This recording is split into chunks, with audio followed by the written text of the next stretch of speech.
All right, and it is It's unsurprisingly Quest Rogue. first is this UK Paladin? UK easy paladin. No, we haven't actually seen. Oh, Dan is actually. Your Gaskin is doing a dance in the corner of my eye right now. I don't think we've seen UK Paladin yet. Neil, what can you tell us about UK Paladin is basically regular paladin with some pirates and Argent Squires thrown in. That's the main point. It doesn't have Tyrion. It tops out at 7 mana for Curator.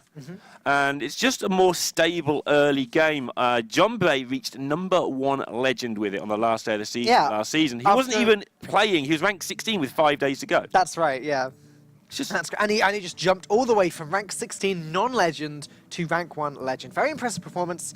Let's see what it can do against Quest Rogue. I imagine this to be a very good matchup for the Paladin. Yeah, it'll be able to get... Sometimes Paladin... I mean, Paladin's good against Rogue anyway, but sometimes you get that stuttery start. But this has so many 1-drops, it doesn't usually get that stuttery start. I don't think people have decided yet whether this is a real deck or whether it's a bit of a meme. What, UK Paladin? Yeah. Even though it reached #1 legend, you can build a deck that gets #1 legend because you catch everybody off guard. Yeah, I mean, I was watching Amnesiac, and he definitely wasn't a huge fan of the deck. Yeah, and Zigzo's speed running to legend with the deck at the moment, and he is basically... Slow running? He's slow running, yeah. But I think he's treating it like a bit of a meme. But it's one of these decks that people are trying to work out if it's good or not. It's obviously decent. You don't accidentally get to #1 legend, but Jumbray's a bit of a specialist when it comes to Paladin. Yeah, I mean, the creator of Egg Paladin for a start. One of the ways that he got into the Hearthstone Global Games was some puns on his voting thing there. Yeah, very exciting player to watch. And you should definitely check out his Twitter if you want this deck list, because I'm almost certain that this is exactly what that deck is. As we jump into the game, Loxodontus already struggling with turn 1 a little bit there. Does he just drop the quest? Does he play Salty Deckhand? Maybe he coins out the dagger and starts whacking the Murloc with it. Yeah, the really big problem with this situation is if they play Rockpool Hunt onto this, you're in so much trouble. Well, it's not the end of the world because he's got the Salty Deckhand to come backwards. The next time he could drop that, Patches would come out too. He'd be able to clear up the Murloc easily and do a lot of damage to the But he's only got that next turn because he doesn't play Caverns this turn. Otherwise, he could end up coining out the wrong stuff and get into a mess. So yeah, he has to bear that in mind. And now that's why he's played the play he has. And now, sigh of relief as there's no Rockpool Hunter. Right, now the quest's going to come down pretty fast, it looks like. Yep. Hang on, no, gonna just take a pause there. Is there any advantage in just hitting in and daggering up again, maybe? So many choices when you're playing this Quest Rogue. I mean, there's an advantage if you like. You're just playing the Salty Deckhand, trading off the 2 minions on the board. You've got a 2-1 versus nothing. The downside, of course, is it's your last 1-drop in hand. So when you start bouncing stuff, the quest is going to take longer to complete. And this is why people are constantly saying, you know, this is a skillful deck to play. The decisions are really important. It is, and I think undisputably so. The amount of decisions that you have to make when you play this deck are very, very high. Salty Deckhand would deal 2 damage to the face right now. If he can then push another 3 damage, then that totals 5. And any chunks of 5 damage that this deck deals actually makes a huge difference. Yeah, especially against Paladin, where you're not going to get a large window of opportunity to win the game because the Paladin just keeps coming at ya. Time up. Brazil gonna have to come to their decision right now. It looks like they can start by daggering in. Yeah, just getting rid of any Murloc synergy is important because of Murloc War Leader. Slight ordering mistake there. In fact, fairly big ordering mistake. Oh, yeah. If he's going to play the quest, but they were so short on time, it's the thing I discussed with you yesterday. Even bigger ordering mistake there. The Salty Deckhand didn't attack because Loxodontus hit with the dagger first. That was a disaster of a turn, I think it's fair to say. Yeah, he's reacting as if that didn't really happen, but you're on webcam, mate, it did. But yeah, I mean, when you're running out of time, so I said to you yesterday, it's better to make the mistake of a few ordering issues than to not get the turn made. The important thing was to clear the board and get the quest played. Yes, he's missed a point on the quest. Yes, he's missed 2 points of damage. Those are things you should not miss. But the crux of the turn was clear up all the Murlocs, clear up the board, and he got that done. I mean, the biggest impact that misplay will have on this game is actually probably the fact that it's going to be tilting Brazil a little bit.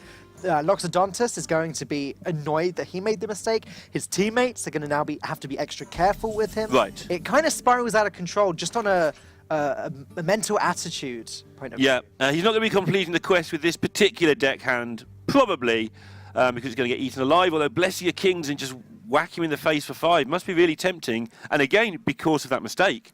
Because now you're not in such a hurry to clear up the deckhand. Yeah, and UK Paladin is very good at hitting the face, right? Like like you said, he could buff up the big the taunt Right. into a huge minion, smack the face there. He's got True Silver Champion. He's got Argent Squire that can be made into a bigger minion later. 2 Tareems. Hungary are in a pretty good spot here. However, Brazil do now have 3 Novice Engineers in hand, and therefore a very easy way of completing the quest. It's just going to take time. And a lot of inventions will come of those Novice Engineers, I am sure. One thing that highlights how Jumbo plays is his aggression, so it's no surprise that he was the one to make this deck a thing. There's a lot of weapons in this deck, there's a lot of buffs. I mean, he was the original Egg Paladin, as you said, and that involves weapons and buffs. So Right. really, he's just sticking with the cards that he is used to in some ways. But you look at it, Argent Squire has synergy with Blessing of Kings, it has synergy with Tarim. It has some weird hidden synergies that you don't first think about till you play the deck. Just a 3/3 with Divine Shield for 1 mana is pretty good. Right, and a 5/5 with Divine Shield when you then add the Blessing of Kings. Right. It's strong too. Like there's a lot that Argent Squire can do. It's quite funny that it's seeing so little play at the moment when we have so many aggressive decks around. Yeah, Jumbo's, the eggs is his trademark, but actually I think the Divine Shields are more of his trademark when you really look at his playstyle. He's always liked Divine Shield. And eggs, again, are kind of like Divine Shield. They're just difficult to deal with. Murloc War Leader, but no other Murlocs in hand, so that's not something Exile's going to feel too happy about. Also, Loxodontus played both Novice Engineers that came from the Mimic Pod. Right. So, Exile will have no idea that there's a 3rd Novice Engineer in Brazil's hand. He won't, but he will. As it's a bit weird to just play them down there and say, hey, That's true. kill them. But yeah, you've got to play as if they're not to some degree. The Glacial Shard, obviously an important pickup for Brazil. That's one way that you can complete the quest while slowing your opponents down. The Biofin is not so much. You tend to wait until after you've completed the quest, because 5/5 with taunts tend to slow everybody down. Right. So just how aggressive can Exile afford to Right. be here? Because a little part of him might think, okay, Loxodontus did just play both of his Novice Engineers. What, if I destroy them, does that slow down his quest completion? And the weird thing here is if you kill one, you've really got to seriously consider killing the other. Yeah. Because there doesn't seem any point in just killing one without the other. So yeah, This is 6 damage. Gonna make both trades there, but it's a huge waste, as you're saying. Yeah, I think either you kill 0 or you kill both, though. Killing one is just silly because it can be bounced. Favouring the Argent Squire there over hero powering. What do you think of that? Yeah, I like it because he has the Blessing of Kings in hand, he has Tarim in hand. Both cards work really well with the Argent Squire. Like I said, not too worried about playing a value game there, just going to create the best board he possibly can and win as fast as possible with it. Loxodontus plays the 3rd Novice Engineer, going to bounce that straight back. And we are seeing some of the things that aren't so great about the UK Paladin deck, like the fact you can't go Tyrion in 2 or 3 turns time. Right. The fact that your Murlocs, can be a bit iffy because you're busy playing other things that aren't Murlocs. All right. Always a shame when you have to leave the Glacial Shard on the board. That's a lot of damage. Another Blessing of Kings. Okay, so he can only use one of them this turn, obviously. 9 damage total coming in this turn. It's not that extreme just yet. It's not, but where's this board going to get dealt with? I mean, the quest is on 3 out of 4. It's got there.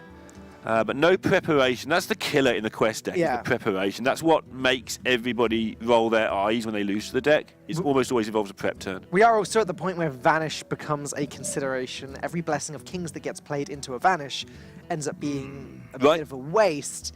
So maybe True Silver Champion ends up being better this turn. I don't know, it's hard to say. Cool. Do you save Blessing of Kings for lethal ever? Well, it's not that much extra damage, so... As long as you get 4 through with it, especially with 2 in your hand, I think it's okay. But also, it's not very mana efficient to play a 4 plus a hero power if the hero power gets bounced. So, I kind of like this Tarim play. As he's got another one in his hand, then it's not so bad. And there's that synergy you mentioned earlier with the Argent Squire. It's just allowed it to make this free extra trade and become an extra 3/3 on the board. Very strong indeed. So Loxodonte's plan here is to complete the quest and set up a board. He'll keep the charge minions in hand for that board. And try and get something together next turn. Yeah, Patch has already been played by Loxodontus here, so all he's got for charge minion-wise is the deckhand and the Stone Tusk Boar. He's got taunts as well, he's got some bouncers. Boar's an interesting choice. I still think personally that Boar would be in my versions of Quest Rogue, but we are just seeing a 50-50 split down the middle of the top players of whether they think it's Boar or whether they'd rather have backstabs and other bits and pieces in their deck. More tech cards like crabs, etc. Right. Personally, I'd just rather hit my opponent in the face for 5, then bounce it and hit them for 5 more, then bounce it and hit them for 5 more. But the argument against it is you can do that anyway, and adding extra charge minions doesn't add that much versatility because you've still probably got your deck hands in your hand. If you could, I mean, you'd always choose to add extra bouncers, but I'm pretty sure Rogue is using every possible one they can. You don't want to add any of those 4-mana ones into the deck. That's way too expensive. At the moment, at least. Ancient Brewmaster? After the nerf, maybe the deck becomes a bit different. Maybe it sustains itself in a more combo-orientated form. But sustaining itself is going to have to do here because there are chunks of damage coming in here next turn for XR. And all he's got to really decide is how much he wants to hit now into face and how much he can afford not to. He'll be trying to set up so that he's got lethal next turn and kill these 3 minions if he can make that happen. Well, it's a lot of damage coming through. I can say that much easily. That's 19 damage total on board represented, obviously. Right, which means he doesn't have to do all of it because most of that damage isn't going anywhere in a hurry. A 7-7 and a 3-7 taunt. This is clever. This means that even if the quest is completed, your 3/3s are protected next turn. Yeah, it's going to take 4 minions with charge to deal with just those 2 taunt minions alone. I don't mind everything just going face here. I think he's going to want to try and, yeah, the magic number was kind of 10. Right. Although there's a true silver as well, because that's the damage that's going to be hidden behind these taunts. So as he kept going, thinking, can I trade one in? I feel you didn't need to go all face there. The other thing is that going face with everything kind of plays around Vanish a little bit. Like, the more damage you sink in before the board gets bounced, the faster you'll get lethal after it happens. Your true silver is kind of representing lethal in its own right, although obviously all the bile fins and stuff will definitely mess that up. But it's another reason why 8's an important number. So Brazil are going to have to try and work out how they're going to sequence this straight away. Completing the quest first seems like a good start. Playing both charges isn't quite enough. Yes, they have to decide whether they want to play Swashbuckler. Okay. Because they may get some information that says, hey, we can win the game after all. Yeah, that's not too helpful. No. Give a minion in a hand +1/+1. Great! No good when your minions are about to all become 5/5s anyway. That's a good card, though. Hold the phone. This does change things. Now quest isn't even needed. Loxodontus can make such a big laugh from Exer there. Like, great. He would get the equality, wouldn't he? Equality. And that has made a bit of a mess of Hungary's board state. Except it's still going to be lethal. With the True Silver Champion or with the Blessing of Kings. Yep, and Hungary picking up their first win in this stage of Hearthstone Global Games. Of course, all of these teams did get here by getting through that first stage. They got through groups of 6, came in their top 3.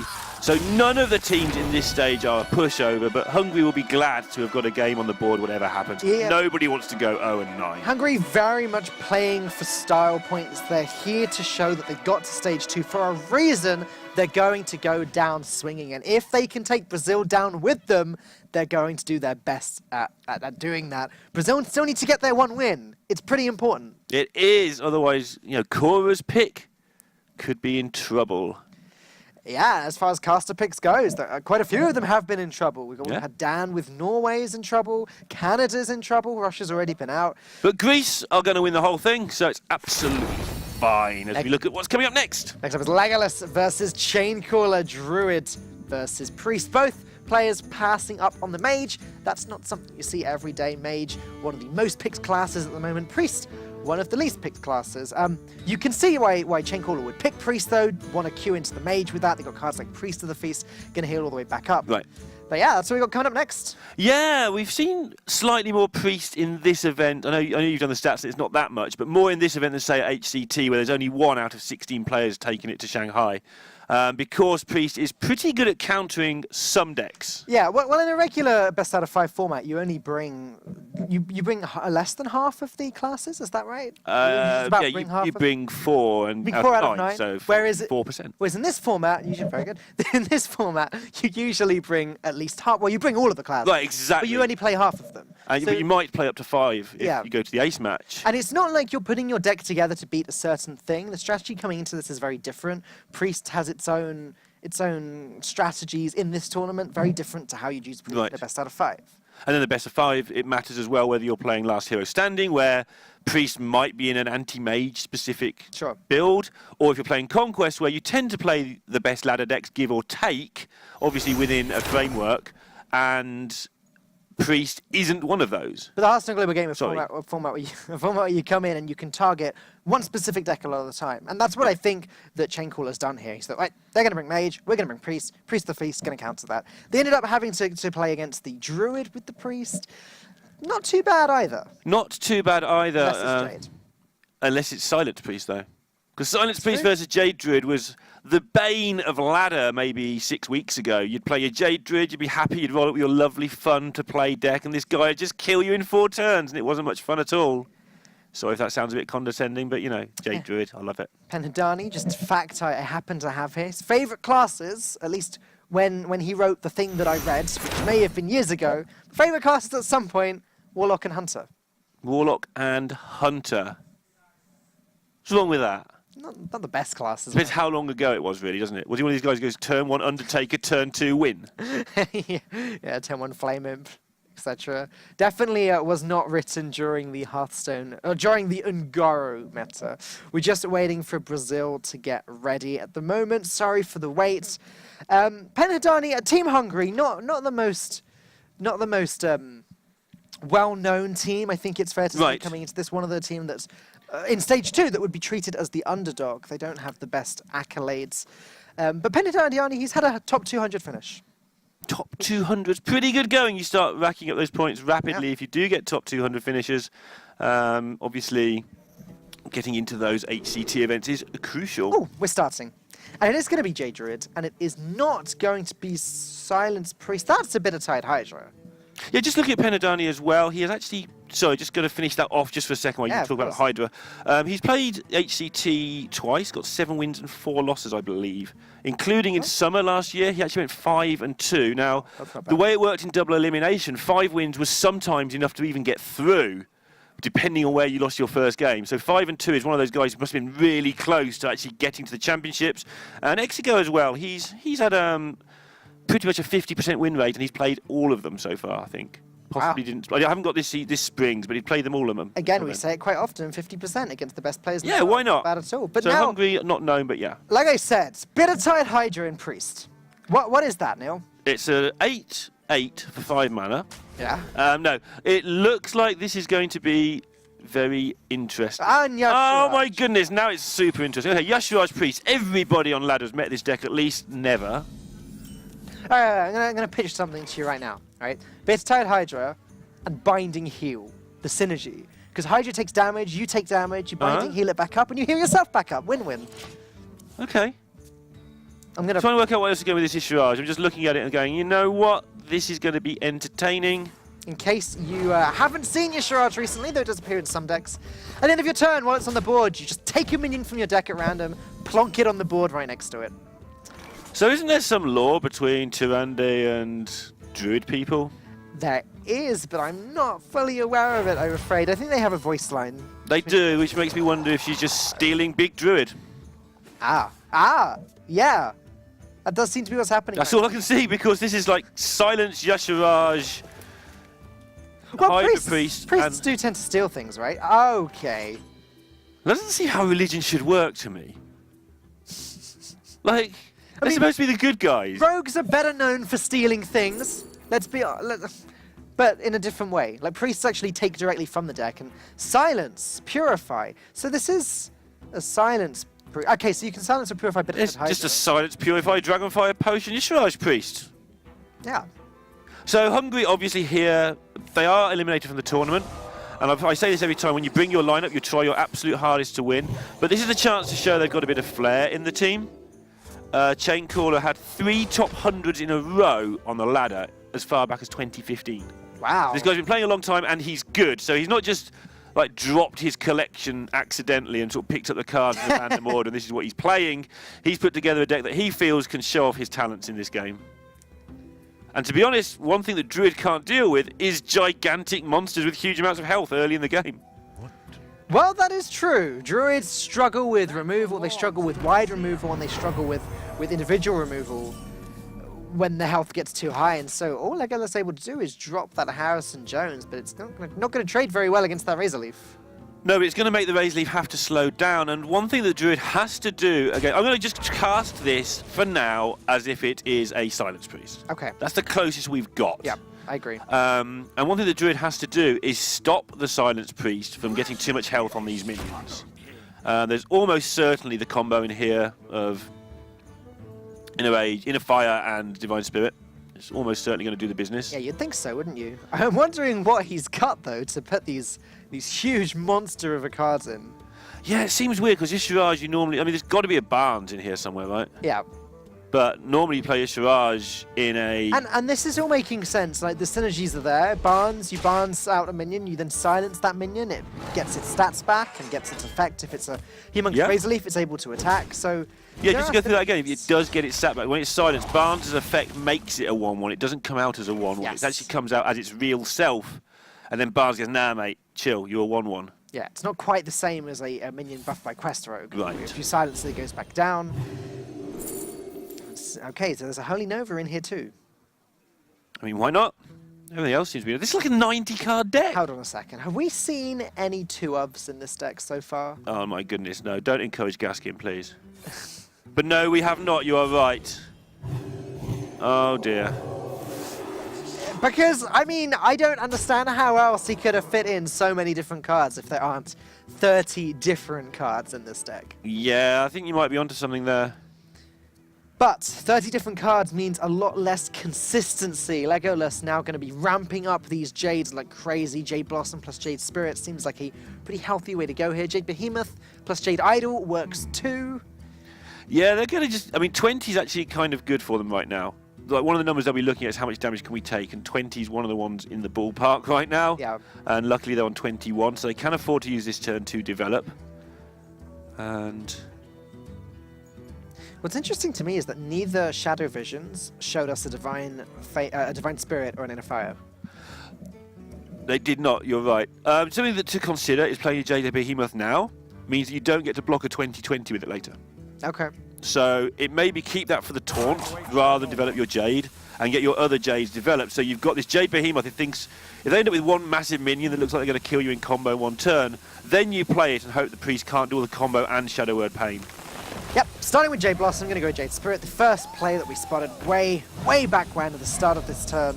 Have they seen any silliness yet, Brazil? Do they just think this is a Silence Priest with a Priest of the Feast in it? Because we've seen all the silliness.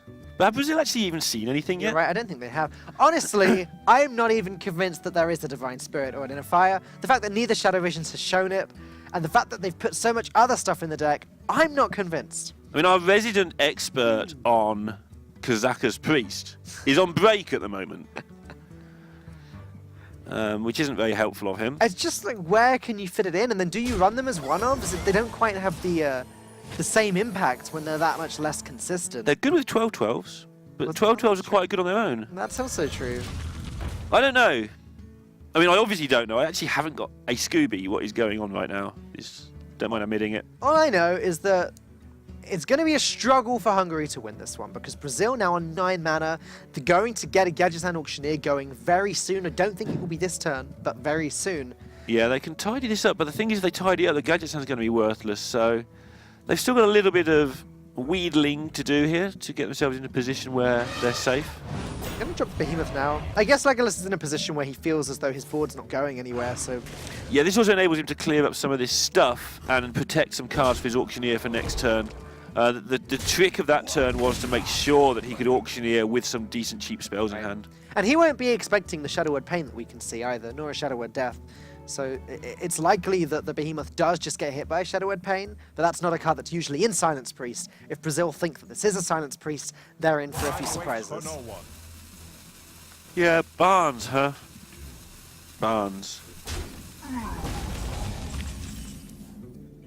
Alright, they needed that. Pretty good timing, yeah. Yeah, just in the nick of time, gonna do everything they need from the card. What is going on? Deathwing's going on. Okay, so it does make sense that you run both Deathwings with your Shiraj, some nice big, juicy 12/12 minions for you to pull out of your deck. But And silence and turn into 12/12s. well, yeah, exactly. It looks like this deck relies around Barnes early. It does, doesn't it? And it's one of those decks when it gets its Barnes, a bit like the old Finger Rogue deck. When it got Finger on turn 5, you're like, oh, I've lost. The wild growth picked up there. Not actually gonna be played though. That's surprising. Obviously, Brazil are desperate to get rid of that Ancient Watcher. But Well, they're expecting to die to it. That's the thing. They still think they're playing against a regular Silence Priest. They haven't seen all of the shenanigans that we can see. this looks like a pretty clean Dragonfly. It really does. And although we were saying that the Druid looks like it might be stabilising, like he can't play around Dragonfly Potion, he thinks he's playing against Silence Priest. Yeah, that's a big shocker as well. So he's seen the Shadowwood Pain now, he's seen the Dragonfly Potion. Brazil should be utterly confused at this point. Oh, yep, good. They're catching up with me. And although we were saying they have stabilised, they are looking good. If Hungary can live one more turn, and I don't see any reason why they can't, they're going to start being able to fight back with their own massive stuff. Let's be realistic here. This Deathwing looks like it could do some serious work against the Jade Druid. Until an Aya comes down and actually, you know, presents this Death Master minion. The problem with the Deathwing, I'm just looking, is I think Legolas might be in a position where he just ignores it. Right. As in the Dragonlord. The actual Oh, Deathwing no, I'm itself. talking about actual Deathwing, though. Like, it clears up all of the Jade Sure. Golems, hits for 12. Legolas only has 14 health. We're getting there. Sure. Oh, it's so interesting. But Chaincaller blows up so much value if he has to play regular Deathwing with this hand. Right. It may be a couple of turns. They may have one turn where they can play Asherage or Deathwing Dragonlord, and Yeah. they won't want to play Deathwing Dragonlord because they're going to play the Deathwing. Yeah, yeah. Ah, ugh. So close.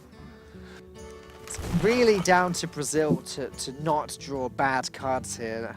Nourish is not a bad card at all. He's got a refresh onto the board, or will draw a refresh onto the board after the Deathwing gets played. What if they're going to fight to try and get 2 damage through before dropping it? So that, well, 3 damage through, so that they can actually kill the Deathwing in one hit. Say, you need a taunt now or you lose. It would help, but unfortunately with the Nourish, it's likely that Legolas picks up an Earthen Scales, a Feral Rage. These cards... Ooh, He shuffles, because he's got Nourish. Sure. Really good chance of picking one of those back up. Earthen Scales, there it is. And Aya too! And Yogg, which isn't as relevant in this position, but... It's funny, the first time I've ever heard you get more excited about Aya than Yogg. Okay, that being said, if the Deathwing is coming down after Aya, like, Hungary can just silence the Aya, then drop Deathwing. So Aya's not as exciting as I thought it was. Aya's always exciting. Alright, damage going to face now. They've got to start being aware of their own lethals. Holy Nova's not really cutting it. It gets rid of the 7-1. Which is important, because they'll be a little scared of 8 damage from hand. It is possible. Looks like your Shiraj might just be coming down here. Problem is, Feral Rage plus Swipe, yeah, that's that would be lethal now for Brazil. I think you've got to take some chance, though. I don't think playing the actual Deathwing is the right chance to take here. I think your Shiraj is the play this turn. A Radiant Elemental plus Holy Nova is maybe worth considering. Maybe Shadow Word Death with... Nope, alright. I like this play. Like it a lot. And the look on the face of Legolas is what just happened. And what just happened is you got Yosharaj Hydra. Yeah, you don't know what you're doing, do you? Good. I think what Legolas is doing is answering this old god with one of his own. No, he won't. His board's too good at the moment. Well, how close is he to lethal with this Hydra? I don't think he's quite there, but it's really close, right? Yeah, the Hydra only adds 6 extra damage, Primordial Drake plus Hero Power. Yeah.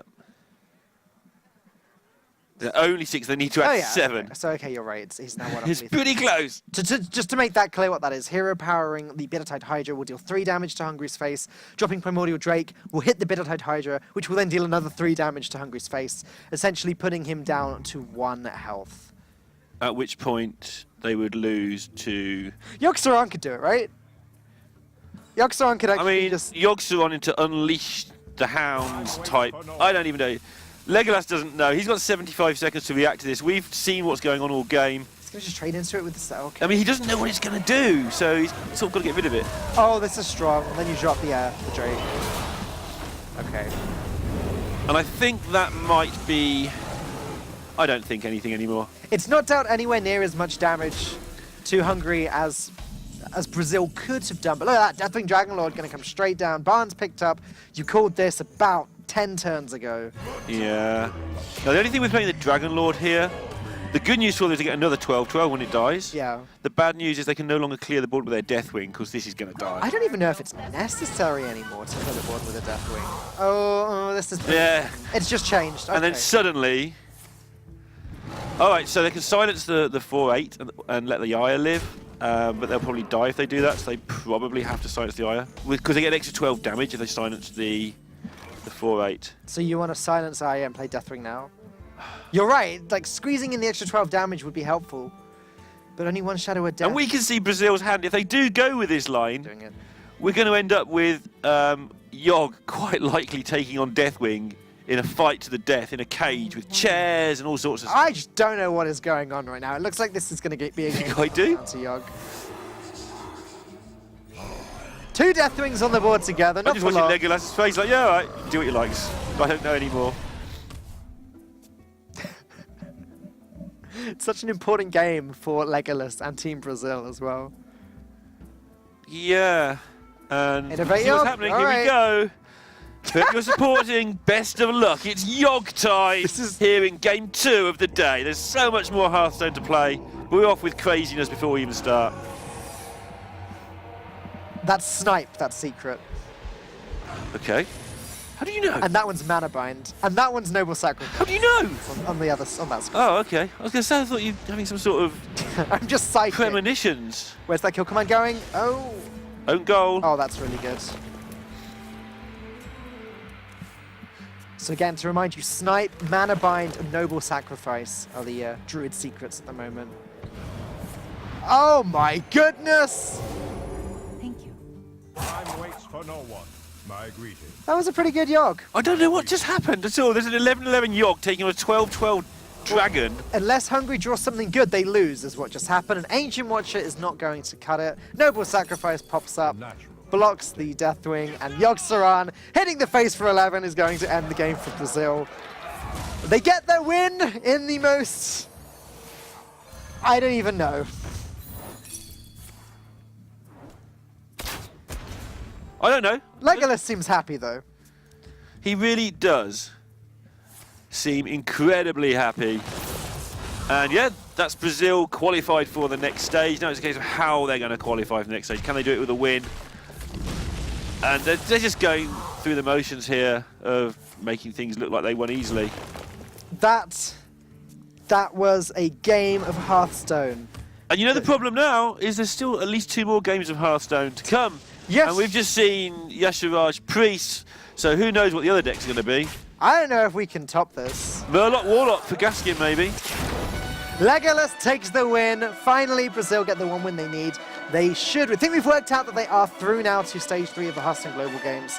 Even if it means coming through as the best 3rd place, they're through one way or another.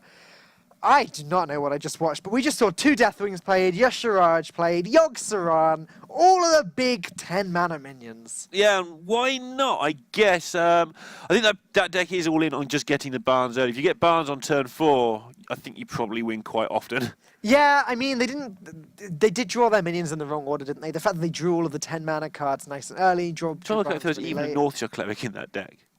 I don't know. I really would like to ask Chain Caller the question, because I still wonder if there was a Kazakus. I don't... Oh no, we did see a second Ancient Watcher right at the end there. He drew a second Ancient Watcher, so probably not a Kazakus. Maybe no combo. Anyways, let's move on. What's coming up next is going to be Loxodontus versus Penhadani, Paladin versus Druid. Yeah, and after that I don't know what to expect at all, so let's just see what happens. Loxodontes, of course, is allowed to play twice because Brazil have a player missing today. I wonder if Penhadani is bringing Big Druid. If they brought Big Priest... Yeah, why not bring Big Druid as well? Why not? Easy, big, easy Druid. Easy. Like you said, they're out of the tournament either way, so going out in style makes sense. Bringing UK Paladin first, not the memeiest deck. Actually, I mean, it's really? Well... You're just being nice to Jumbo. It's the Mimi deck. Okay. And then they played Meme Priest, and now, yeah, if it's not Big Druid, actually, based on what we've seen so far, And based on Penhardani's fairly smirky-looking face right now, I should imagine that this is going to be at least big druid and maybe like really big druid. Loxodontus has had a chance to take a nice break since game 1. Obviously, right on turn 1, we got to the rope. There was a bit of a misplay there. Salty deckhand going down before the quest, and the weapon trading into the deckhand. Couldn't make contact to the face. A whole bunch of things happening in the wrong order. Now he's taken some time to chill. He's back, going to try and win this next game for Team Brazil. Yeah, he'll be a lot more calm now as well. They've got that win under their belt. I think he may have been a bit nervous. And again, playing rogue with 3 people shouting at you is probably difficult. We're always talking regularly about how it is one of the most skill-intensive decks. Yes, it's very, very strong. Yes, it can be frustrating to lose against, but it is also very, very skill-intensive. There are so many micro decisions you need to make while you go through, and having multiple people telling you which way to go and which order to do it in, that can be quite disconcerting. Yeah, it's really hard work. When I was coached by Sottle one time back before, he was actually better than me, and sometimes you'd make mistakes when he's barking orders at you with like 5-10 seconds to go. Like, you can't, if you've got the wrong train of thought and someone's trying to change that train of thought, you try and second guess what they're going to say. And I imagine you went through a lot of that when you used to do arena co-ops. Exactly, yeah, that was a thing that came up a lot with co-ops the other way around, when I'd actually be the guy trying to help people out, and if you weren't careful, you would tell somebody something different to what they were going to do, and the divergent paths in the middle of the rope. But these guys have had a lot of experience now with talking to each other, and that is a yogg-saron in Penhardani's hand. And there's also a yogg-saron, and look, what is this? It's a sewer off. What is going on today?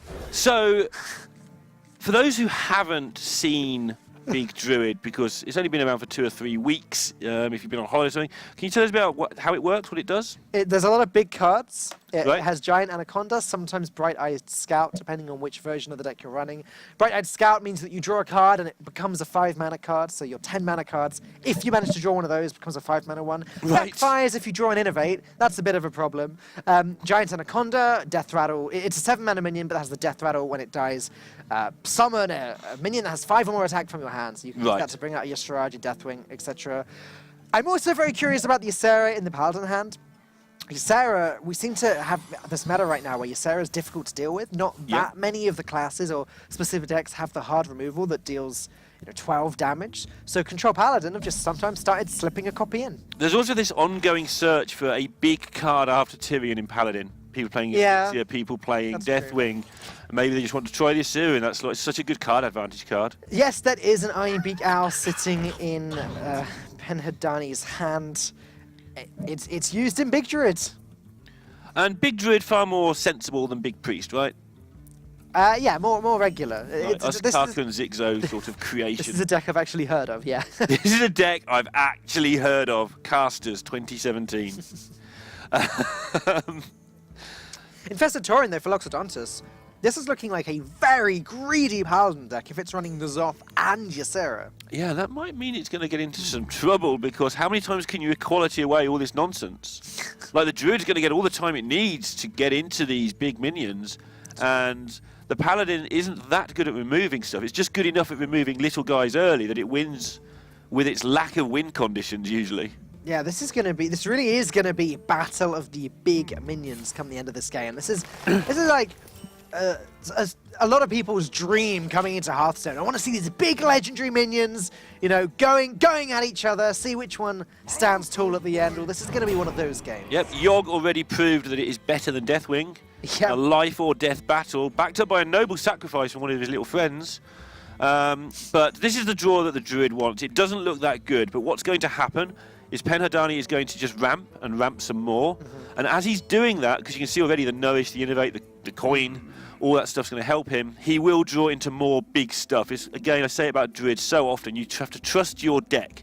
Those cards are in there, they will come out, you've got 4 or 5 turns to draw some stuff, and then he'll get a pretty exciting board. There's Giant Anaconda that I referenced earlier. In fact, Penhardani could consider Coin innovating that out now, then when it dies, Deathwing pops out. It does, but you have to be a little bit careful about equality and just a straight trade. On the other hand, if they equality straight trades, you've cleared their board, you've got rid of one of the equalities, and then you can just nourish and restart everything. So it's definitely worthy of consideration. It depends how important Penhadani thinks that the Deathwing is for actually clearing the board. Maybe he wants to hold it back and use it as a panic button later. He's hovering over that coin, but is this a coin Nourish or a coin Innovate Anaconda? Yeah, I think Deathwing is mainly played in this deck as a 12/12 dragon. All right, let's do it. It comes back to life when other Deathwing leaves. The whole deck is about cheating things into play. And this is a way of cheating things into play, so why not? Big smile from Loxodontus. He probably fully expected this before, but here we go. Yeah, one of the Brazilian players now needs to be on the case for the next 2 matches. They need to be saying, like, what are the likely meme decks that are the other 4 that Hungary are going to have brought? Now here's a fun interaction. Loxodontus just picked up an Outdoor Peacekeeper, so he can trade into the Giant Anaconda and then Outdoor Peacekeeper down the Deathwing. But there's an Iron Beak Owl in Hungary's hand. So Outdoor Peacekeeper would set the Deathwing's health to 1, then Iron Beak Owl would revert it back to 12 again. Yeah, that's actually quite ridiculous. Obviously, Brazil taking the other line. This is what people do to igneous elementals more commonly, which is you can't kill yourself. And if it can't kill itself, you're just stuck with this. Yeah. Your minion has an annoying death battle. 7. Your minion has an annoying death battle. I'm just going to put weak taunts in the way so that it has no way of suiciding. And I don't think there's many worlds where Penhadani doesn't just go, you know what, we're having some fun today, let's play Barnes. Nourish for mana is probably the real play. Yeah, I don't know. His card draw is looking a little bit lacking. Then again, he also doesn't want to draw too many cards because if he draws some of the weaker minions that have more than 5 attack, the Giant Anaconda won't get such. And you're right, he's just going to go for more cards. That worked out. Picks up the Innovate that he was hoping for in there. It's a good job he did because there's some really low value cards that he drew, and if he had to draw those cards over the course of the next 3 turns, it would have been very, very slow from him. He is going to be able to control the board, and the good thing with that means that this Anaconda becomes much more menacing where there's nothing else on the other side, because then the equality is going to have to be paired with a Pyromancer or a Consecration to clear the board. And if you start making your opponents do 2-card combos to clear, you use up their entire turn, and then you just plop something else down, assuming that something else turns up, which it should. Now Loxodontus. Pompous Thespian plus Outdoor Peacekeeper is the only real curvy play that he's got. I doubt he wants to waste Stampeding Kodo. Maybe now he trades in and then plays Outdoor Peacekeeper on the Deathwing. Yeah, it's got to be tempting for him.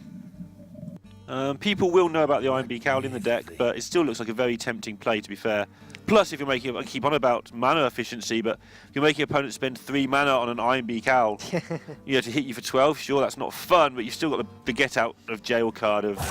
It's the reason that in many decks Spellbreaker is just more commonly used because its mana cost versus its stats is just better for the card. However, Iron Beak Owl is a beast, which means the Curator draws it, and that's the main draw to it in this deck. So there's 2 reasons why they don't want to kill this. First of all, if you're the ones that kill the Anaconda, you give the minion Wind Fury that comes out. Not Wind Fury, but you just give it charge. Sorry. Secondly, you have that Stampeding Kodo in your hand, and the Iron Beak Owl can't get around 8 mana Peacekeeper Kodo. Right. You kill it before the owl has the chance. So making your opponents kill it off, take away that charge effect, is definitely worth doing here.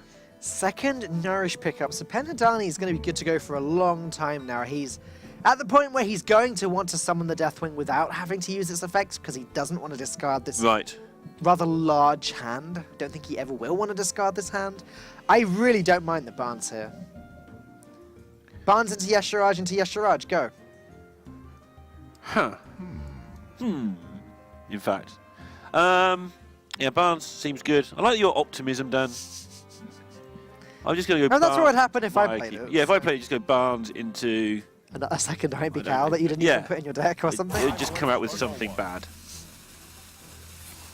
Alright, he's going to try and draw a card first. Oh. Yasharaj. Okay. What a weird stalemate that we've got here with the giant Anaconda not wanting to attack and Loxodontus not wanting to attack it. Feel as though Loxodontus is winning this exchange. But the attack comes through, Deathwing comes out, another big smile from Loxodontus as we witness the new animation, which isn't so new anymore. Interesting, they dug through their deck first, trying to find something different that implies they wanted to keep this back, so they could find the other Deathwing, then even if that got killed, this one would then replace it. Oh, okay, Outdoor Peacekeeper did its thing. Yep, rules are being followed, but not for long, because the owls are not what they seem. He's going to turn this back into a 12-12. What secret was that from? Was that just a noble sacrifice? I'm going to go with wasn't paying attention, no It idea. was a repentance, actually. I'll take your word for it. So, if the repentance hits the Iron Beak Owl, that's no problem at all. I guess he's playing it to play around something like a Primordial Drake this turn, trading in the 3/3, and then playing Primordial Drake would be pretty good if Penahadani had it. Repentance would then drop the Drake down to 1 health, but no Drake, so. Right, they're going to want this Deathwing to hit for 12, so testing for stuff first. So, oh, does he have to play around for an eye now? It's only 12, what could go wrong? Yeah, he's asking that same question. I guess you can just Earthen Scales back up twice actually. You could swipe. Swipe kills a couple of minions off, and the 1 that's damage true. will do face. Yeah, that's way better. So swipe the 3/3 and then silence. If you wanted to test for eye for an eye, Yeah. that's how I think you'd do it. Gonna do it. Now he knows beyond all doubt that it's repentance. Oh, I That's did fine. expect the silence. Yeah, he gets to use the mana though and clear everything up ready for next turn. Your opponent shouldn't want to equality this board. Ah, that's the Bright-Eyed Scout. Not what you want to get from Barnes. No, that's what I always get though. Such a baby rage when it comes to the cards. Second equality. Okay, so Penadani is gonna want Brazil to hurry up and use one now. This is a board of nothing. Equality is just not worth it though. Right, you're not going to lose this army. You're just not going to lose these guys. I mean, you might because the owl, but they don't know that. Yeah. And it might just be a good time to develop a cairn. Though, as you said earlier, they will expect there to be an Iron Beak Owl in the deck somewhere. So it's something they'll always play around. It is. They can afford 12 as well. Given that your opponent has to Iron Beak out of it, then you can equality consecrate, get rid of the owl as well. I think we might just see this is a good time to play the cairn. It's weird how the main effect that the Iron Beak Owl has had this game has been specifically for resetting a minion's attack back to what it should be. We talked about Iron Beak Owl with Barnes. If it was played on the Bright-Eyed Scout, it would turn it back into a 3/4. And now, yeah, if the Iron Beak Owl is played on the 1/10 Deathwing, it would become a 12/10 Deathwing. Move quickly. It's all frankly quite ridiculous. It would silence away the Aldor Peacekeeper effect. All right, got to do something, Locks and Dantes. We saw what happened when you left it too late before. Things started going wrong. Just do something. You just can. Seems like a pretty. Yeah, cairn just makes most sense, right? Your mother needs If in doubt, just develop a board. That's never a terrible thing to do. Speaking of can, Penadani has a potential 16 damage on board now. Plus 17 with the hero power. No, not quite anywhere near getting that lethal. Yeah, just not really close at the moment. Plus 2 Earthen Scales, 18, 19, so 10 off. I think cairn of their own looks pretty good. Doesn't look bad at all. It plays around the equality a little bit. Going to Nourish, because next turn is 10 mana turn. Bright-Eyed Scout. It's double Giant Anaconda, that's not always in. No, it's not. What are we innovating out? Can? Okay. It's funny, no matter how good the meta, when you get towards the end of a meta, people get bored and start doing silly things. Yeah, not saying they're doing that because of this, but I mean, Well- this deck was invented because people got bored. Well, hey, it's worked for us, Kaka. It's been working for Zig, so let's see if it works out for Penhadani. The Big Priest did not work out for Chaincaller. I don't think Big Priest was ever going to work out for anybody, to be fair. Apart from someone who can get Barnes regularly on turn 4. The synergies were there, like you can see them. Yeah, if you go Barnes into Yashiraj into Deathwing, you win the game. Right. Because, yeah. You just do. Or Barnes into Deathwing Dragonlord even, if you've got a Deathwing in hand, that can work out. Sure. Barnes into regular Deathwing into Silence or Purify, that can work out I don't too. know how you sleep at night with nightmares like this going through your head. Speaking of Deathwing Dragonlord, Yeah, oh, there he is. doesn't Penhadani wish he played the Bright-Eyed Scout last turn? Then again, Giant Anaconda seems just fine here. Again, this is where they're hitting the part of the game where they're just getting so many options and going to try and keep that hand size up. They've got to work out themselves how they're going to beat N'Zoth if it gets played. But there's not a whole lot going on right from the N'Zoth. We've seen one Tauren, we've seen one Cairn. Notice how this Iron Beak Owl always has so many targets. Like, Penhadani could target the Cairn right now. Is that the right play? I don't think so. If he's going to silence the Death Rattle, he's probably going to want to silence the Tyrion later. I feel that they will know by now that the first board they create is going to get cleared by equality. Yeah. I think that equality on the left-hand side has sat there for a long time. The only other card that could be was Tyrion or N'Zoth. but it favours equality. It's what you'd expect it to be. Time waits for no one. Okay. Then scales. I think they're just going to start delivering to the face. They're not. They're just going to keep killing stuff. Well, healthy mix of both. Hero Power going to get rid of the 1/1, and then Thun's going to smack the face. Okay. Now, the reason that this is difficult for Brazil is what Penadani's done is he's set up so that Equality Consecration isn't quite good enough. Equality, okay, trade into one of the Death Rattles, then Equality Consecrate clears all but one minion. At the very least, Bane Bloodhoof will survive this next turn. Sure. And that's not much fun, but you can stodge up the board for a while your Spite Ridge Steed. This Spite Ridge Steed is going to get worse as the game goes on because the big druid's going to have bigger stuff. The big druid just gets bigger. Yeah, basically. So the Spite Ridge Steed might actually not be too bad right now, just to slow this down. Okay. That makes sense to me, big time. Now this is just going to be the best IMB Cowl, I think. I know I've been saying there's a lot of different targets, a lot of different ways you can use this card. However, I'm a lot happier about that Owl plane now the Curator's here. yeah, I mean, getting rid of the Cairn's, both of the Cairn's Death Rattles, the Summon the Stegodon and the Summon the Bane, getting rid of the buff, getting rid of the Taunt, it does so many things right now. Yeah, Curator getting rid of that Cairn and also just setting up a board that if they Equality Consecrate, really? We don't care. Yeah. We being hungry on this situation. See what's actually left for the creator to draw. There's that yogg-saron we saw earlier, and only the yogg-saron. No more beasts. No Murlocs. No surprise there.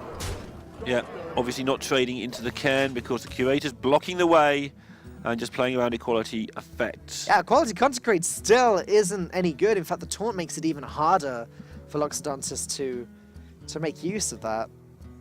If he Equality Consecrates, he has to... He can't, like, Equality... Well, I guess he's got the 1/1 on the... So he could Equality trade that in, trade in the Cairn, and then Consecrate, but... Still leaving things alive. Yeah, and just not much fun, and they've got to start dealing with stuff. Ragnaros just doesn't deal with the board presence, and it's the board presence that's threatening to kill them. And in fairness, this has been done with fairly regular cards, apart from 1/12/12 that got outdoored. Yeah. Like, nothing massive has been hitting Brazil in the face. Just the ramp, the extra ramp, the extra mana available to Hungary is the thing that's carrying this game at the moment. And the time that N'Zoth Paladin gives you to do anything. If you've got a deck that needs to set stuff up, N'Zoth Paladin is the deck you want to play against. Okay, Equality.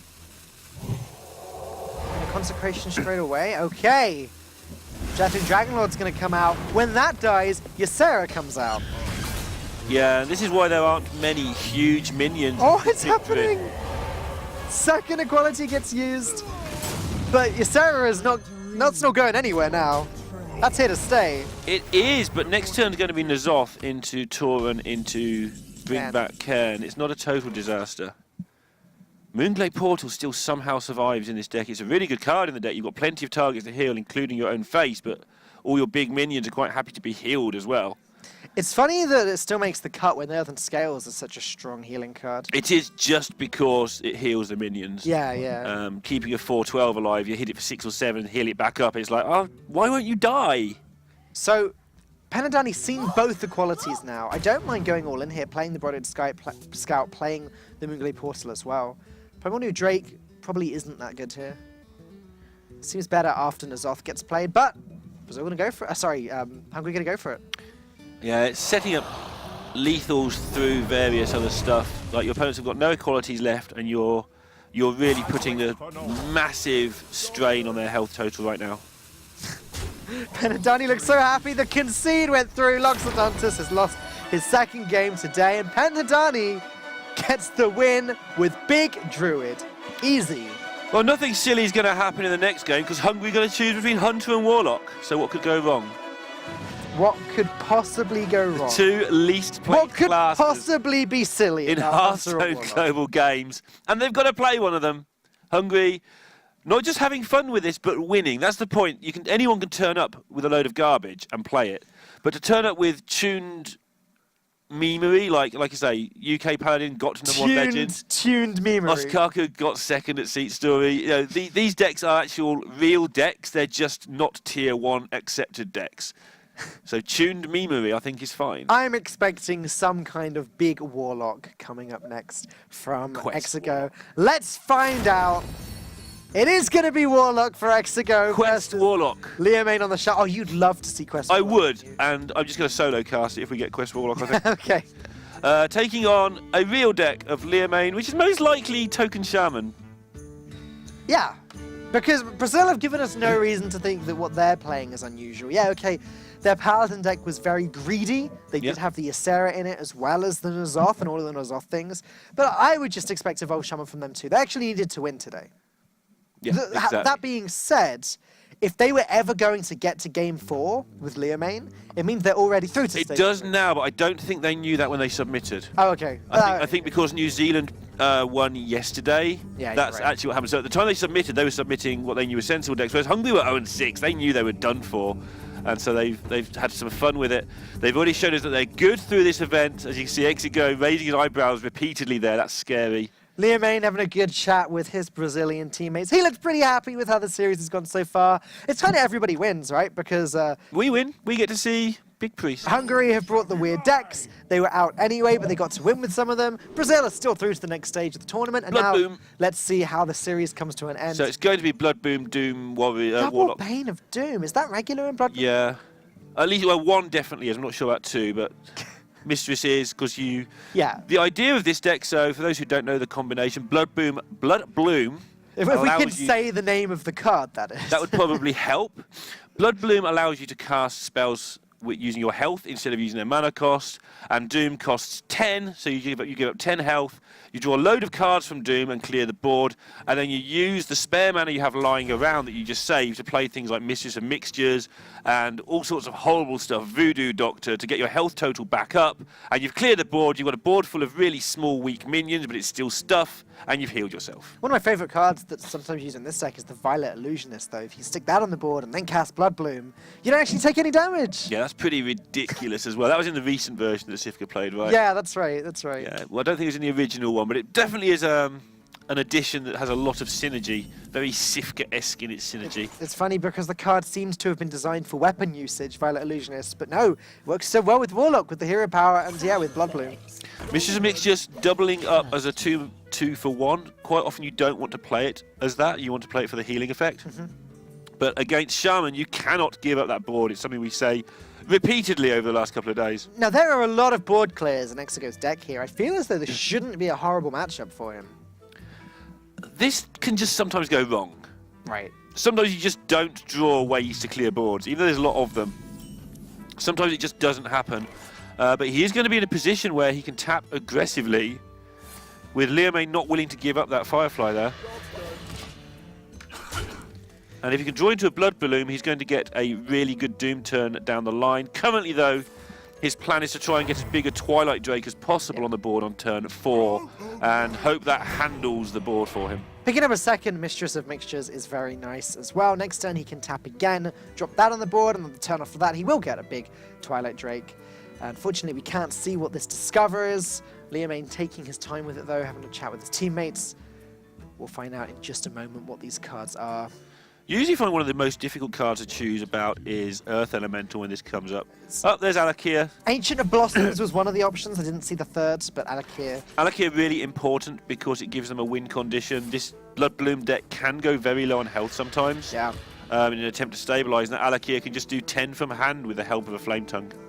The strength of Medivh the Guardian with Doom there. Medivh the Guardian comes out, gets destroyed. You Doom, you clear the whole board, you draw a bunch of cards, and summon a random 10-drop. Yeah, I mean, stuff just goes silly. You play it on turn 10, you play Medivh, then you play Blood Bloom, then you play Doom, and you don't even have to hang around to see if they've got a way of killing your weapon. You just put another 10-drop on the table. You know, Neil, there are some really fun synergies in Hearthstone. They're just not consistent enough to see regular play, but when you do see them in a tournament like this, it's very entertaining. It is, and they're bringing, like I say, they've brought meme decks, but they've brought real decks. Apart from, we're not even going to talk about Priest too much. Well, I am, because it's ridiculous. But we're not going to talk about it overly. But they have brought real decks that are capable of success. This deck that we're seeing now basically won Sifka a tournament a little while ago. So Yeah. it was early in the expansion, but it is a deck that is capable against the right decks of winning. Hungary really taking their time, trying to work out if they want to play Mistress of Mixtures here. Personally, I like it, contesting the board as much as possible. before the shaman puts too many things down. However, it's 4 health that may never get healed. That's true. If they both get killed this turn, then you don't get the 4 health ever, which wastes 2 taps over the course of the game. But I do agree. Liamine has to go quite out of his way to deal with both of them this turn, though. He'd have to drop the flame. In fact, he can't kill both of them this turn. It's just not possible. What to do? Yeah, let's have a look what they can do. Like you say, because they've been refusing to put the fireflies on the board and they haven't drawn a weapon, there's not a great deal they can do.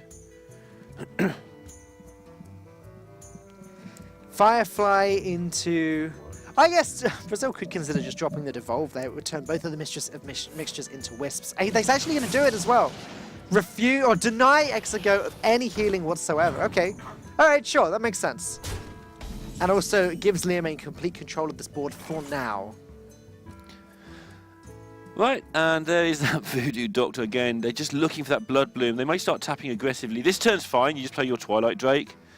But after that, they are going to have to try and find that Blood Bloom. And if they do, the game will turn on its head. Job's done. Jade Claws. There doesn't look like there's any way whatsoever for Brazil to get past this Twilight Guardian just yet. Jade Lightning plus the trade would deal 5 damage. That's not 7. 5 is not 7. 7 is a lot. That's why Twilight Drakes in the right deck are so good. Yeah. Because 7 is actually a lot of health. Anyone remember Handlock? Hand who? Never mind. You're not with Sottle now. You're with somebody who played Zoo. Oh. I see. Not Reno Lock? oh god, what have I done? Help! Medic! Okay. But no, Brazil is able to do 5, and like you say, it is not 7. But they've got a lot of options for the next turn, so this is kind of an awkward turn to set up that turn. For instance, a Jade Lightning makes a massive dent in this Twilight Drake a lot of the time, which means they can set up killing next turn. They will know that Voodoo Doctor exists in the deck. This is not a deck that will surprise them at all. Yeah. Especially after what we've just witnessed. Yeah, it's one of these decks that everyone is going to be somewhat aware of, and okay, this is just playing to their Flame Tongue Totem. It's threatening for Exego because he'll be scared of Bloodlust, but actually this is just making the best use they can of their Flame Tongue Totem for clearing up this 4/7. yeah, it also baits out a board clear, but the board clear doesn't really deal with that much. Hungary may decide that they need to play the Hellfire here, but then Brazil just put more stuff on the board, and then there's no Hellfire. However, Hungary, every turn they survive, they've got to keep their health total above 11, basically, because that's how the Blood Bloom turn works. Yep. And every turn they survive without taking too much damage is a turn closer to drawing that Blood Bloom. They've only got 20 cards left. They're 10% to draw it every turn, and it gets better each time. Voodoo Doctor actually going to heal up the Twilight Drake there. Exego not too worried about his health total right now. Acknowledging that Liamine is struggling to deal with this. He already used up his Devolve. And this thing is just going to keep wreaking havoc for as long as possible. Yeah, unlike this thing, which is costing 5 mana and isn't going to wreak any havoc at all. It's not, but it is a thing. So, what's the play? The Jade Lightning doesn't do anything. Jade Lightning plus Jade Claw Alakia is is lovely, but it's 1 mana, mana short still. Alakia is neutralised. Doppelgangster has no friend to help it in the form of the Evolve. And so this is just going to be like a holding turn. I imagine we'll see them trying to totem up just to make this thing cheaper. Okay. Jade Claw's going to deal with that 2-1 by the looks of things. Putting the ball back in Exego's court. Where are you going to put that Twilight Drake? I'm going to Mortal Coil first and see how I feel, I think, is the answer. I think there's a very high chance that the Drake ends up just going face. But you're right, may as well draw some cards first. So later on, this Jiraxxus does act as a kind of heal, but only if you're bored. You've got to have the board to play Jiraxxus against Shaman, otherwise you're just going to die to a Bloodlust. Is there any reason not to tap this turn? We'll see when we see what the Mortal Coil draws. Tar Creeper? Okay, now there's maybe a reason not to tap. And this is why you, in the opening hand, you see you do 2 damage, you create a demon. That's why you see there's 2 of those. Right. Here's the Blood Bloom. We might see the combo next time Liamine picks up a board. If he manages to play Doppelgangster Evolve at some point soon, or something like that, we will see the dreaded combo, the 2 mana complete board clear, draw a ton of cards for Exego. Not much healing left in the deck, probably 2 Earthen Ring Farseers. Right. They've used both Mistress, they've used both Voodoo, well, they've used one Voodoo and the other's in hand.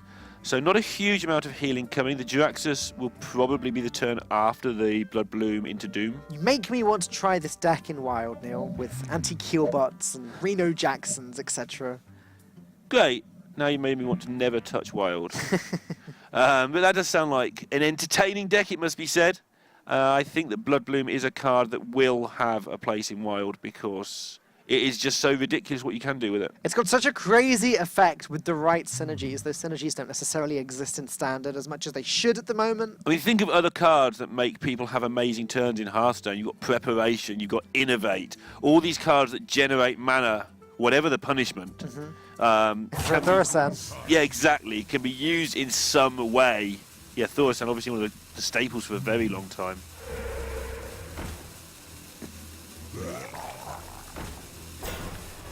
Brazil, like, this is where we can see what's happening. Brazil are playing fair Hearthstone right now, although Doppelgangster Evolve's not that fair.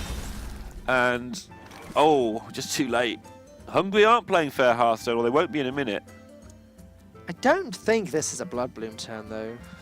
It might be just because they've got 5 mana after to put more stuff on the board. Oh, that's true. But I think it will go next turn, so they can play Jiraxxus the turn after.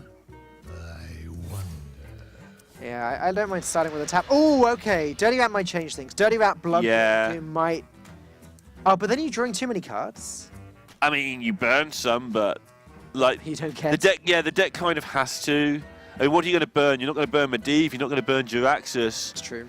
You might burn some bits and pieces, but yeah, I think you're fine. I think you can do it. You're a bit scared of pulling Aya. Yeah. Well, so the 2 out of 3 good pulls for the Dirty Rat here. If Hungary are even going to go for it, doesn't look like they are. They're just going to put a second taunt. Oh, sorry, a first taunt down, do some healing. Right. And you look how many cards they're going to draw next turn with all this on the board. They're hoping to see a Doppelgangster evolve next turn. That's what they're hoping for. Maelstrom Portal not really relevant here. It deals with the Voodoo Doctor. Liam could hero power, maybe get spell damage, though that doesn't make a difference. I guess Maelstrom plus Jade Lightning actually lets him deal with the Twilight Drake. Yeah. Okay. Seems fine. But not really getting anywhere fast here, Brazil. No weapon to give the deckhand charge, or that may have been pretty nasty. This is where we see all the way back when we had that decision earlier, the Alakir being such a good pick, because Alakir into Jiraxxus is definitely going to be a bit naughty. Ooh. That's naughty. And don't forget, you can just cast Doom for 10 mana. It's a thing you can do later on. Yeah. I think he has to Doom now. Yeah. But does he start with the Dirty Rat? Yes. It's a little bit risky because of the Aya. But then the Aya would only summon a 3/3 Jade Golem. So but you might get a Doppelgangster, and that's like the jackpot. Yeah. And you know there's still a minion that was created by Stonehill Defender in there. So. You've got a suspicion that that's Alakir, I think, at this point. I don't think you know. Oh. Here we go. Good luck, people are supporting both these teams. That's a hit! Doppelgangster just turns into Blood Bloom. Cool, let's draw 7 cards. That works out perfectly. Exego's going to end up with a full hand. There's an Earthen Ring Farseer that is playable this turn. Yeah, why not? Siphon Soul, that's more healing. We didn't think about that. Correct, yeah, that's a good call. And Twilight Guardian, that looks pretty big. 4/10. Liam's face just said, yeah, whatever. They can hit for 6 in the face.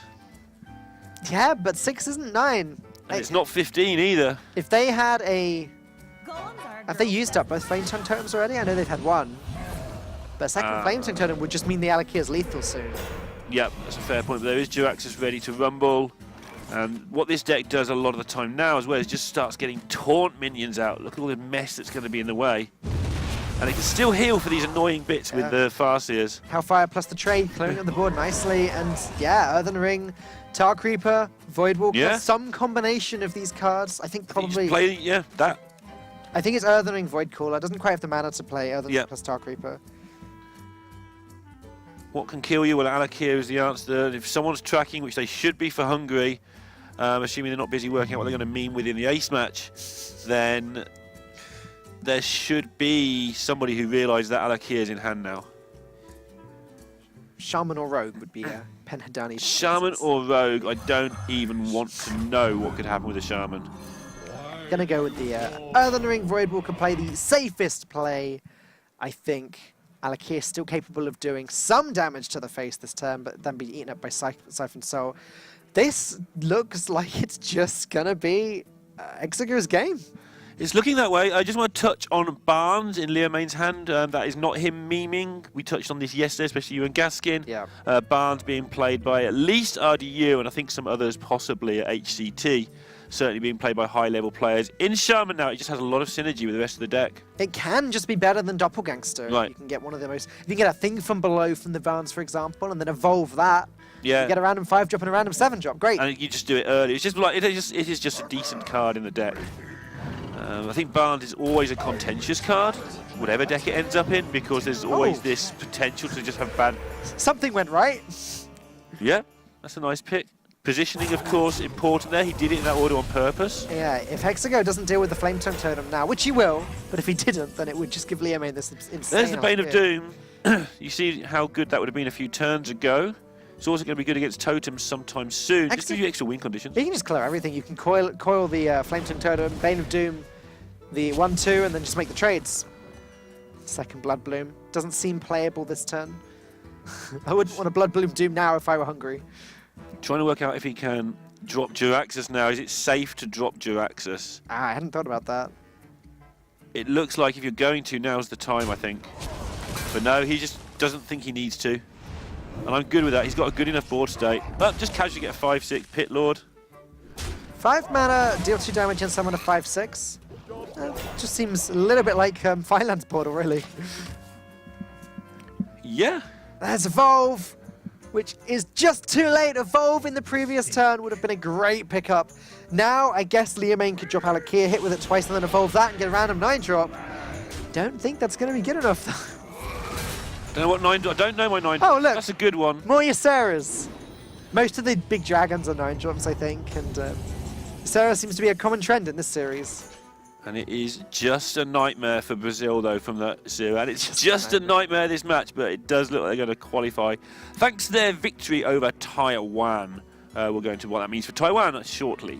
It's not quite lethal yet from Exego. Jiraxxus, I think, is 2 off. I mean, it's just how do you...